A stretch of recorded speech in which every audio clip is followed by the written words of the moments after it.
नमस्कार, आप देख रहे हैं न्यूज युवा भारत। खबर जिला बिजनौर के चांदपुर से है, जहां पर 17 अप्रैल को डॉक्टर भीमराव अंबेडकर सम्मान्य अभियान कार्यक्रम किया गया, जिसमें कार्यक्रम गुलाब सिंह हिंदू डिग्री कॉलेज में किया, जिसके मुख्य अतिथि पूर्व विधायक कमलेश सैनी रही, जिन्होंने बाबा साहब की फोटो पर पुष्प चढ़ाकर उन्हें नमन किया और अंबेडकर जी को याद किया। वहीं कार्यक्रम के वरिष्ठ अतिथि सुधीर चौधरी, सुनील कुमार, विकास गुप्ता और फ्रोकी, केशव कुमार, कुंवरदैन गौतम, सुरेंद्र खन्ना, हुकम सिंह, कमल कश्यप जी रहे, जिन्होंने कार्यक्रम को संबोधित किया।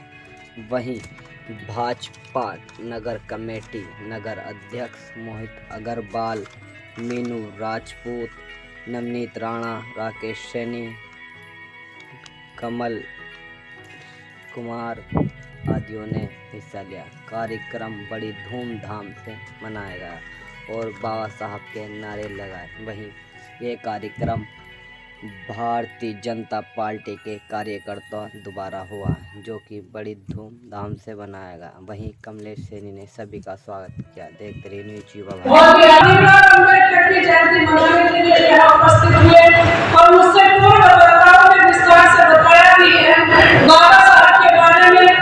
कि बाबा साहब का जीवन कितना कठिनाइयों में बीता। 135वीं जयंती उनकी मना रहे हैं।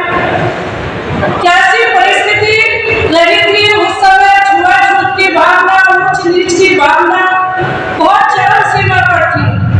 कोई किसी को ये नहीं सोचता था कि ये भी एक इंसान है, लेकिन कि मैं सबसे बड़ा हूँ।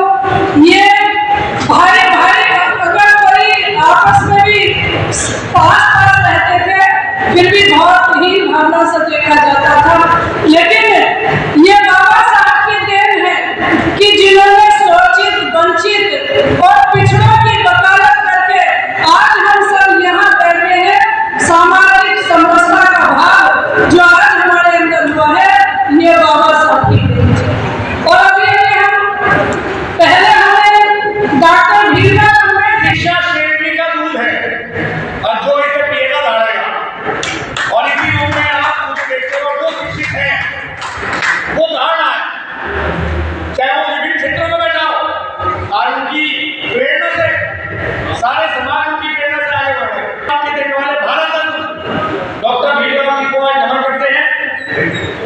1951 में डॉक्टर भीमराव अम्बेडकर जी का जन्म पूर्वी बंगाल से हुआ, क्योंकि पूर्वी बंगाल भारत के विभाजन के बाद बांग्लादेश के रूप में चला गया, तो दोबारा उन्होंने चुनाव हुआ 1952 में। तो कांग्रेस पार्टी ने उन्हें हराने के लिए दोनों बार इतने प्रत्याशी वहां उतारे और इतने वहां पर उन्होंने हटाने का पूरा प्रयास किया। जो कांग्रेस आज भीमराव अम्बेडकर जी के नाम की बात करती है, उसमें उनको पूर्ण रूप से हटाया जाता है। उन्हें सामाजिक स्थिति से दूर रखा, राजनीतिक स्थिति से दूर रखा। पंडित जवाहरलाल नेहरू ने तो कई बार स्पष्ट रूप से मंचों से कहा कि हमारी विचारधारा अम्बेडकर जी की विचारधारा से मेल नहीं खाती। आज वही कांग्रेस, उसी कांग्रेस का शहजादा ये कहता है कि भीमराव अम्बेडकर जी के बनाए संविधान को भारतीय जनता पार्टी समाप्त कर देगी। अरे भारतीय जनता पार्टी तो उनके बनाए हुए संविधान का आदर करती है, उनके बताए हुए रास्ते पर चलती है। अम्बेडकर जी ने कहा कि जब इस देश का प्रत्येक युवा शिक्षित हो जाएगा, तो इस देश को किसी भी आर्थिक दुर्बलता की आवश्यकता नहीं पड़ेगी। आज सम्मान समारोह में बाबा साहब भीमराव अम्बेडकर के कार्यक्रम चल रहा है और नरेंद्र मोदी प्रधानमंत्री जी और माननीय मुख्यमंत्री योगी आदित्यनाथ जी का यही मिशन है कि आने वाले सन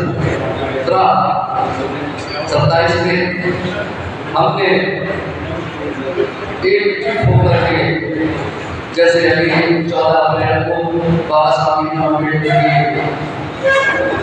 की जन्म उत्सव जगह जगह देश विदेशों में मनाया गया।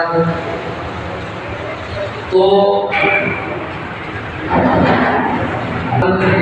का यही मिशन है कि हम 27 में भी इस मिशन को जिस प्रकार से हमने बाबा साहब भीमराव अम्बेडकर के जन्मदिन मनाया, शिक्षा संयंत्र रहो, संघर्ष करो, शिक्षित रहो, ये एक सपना था। तो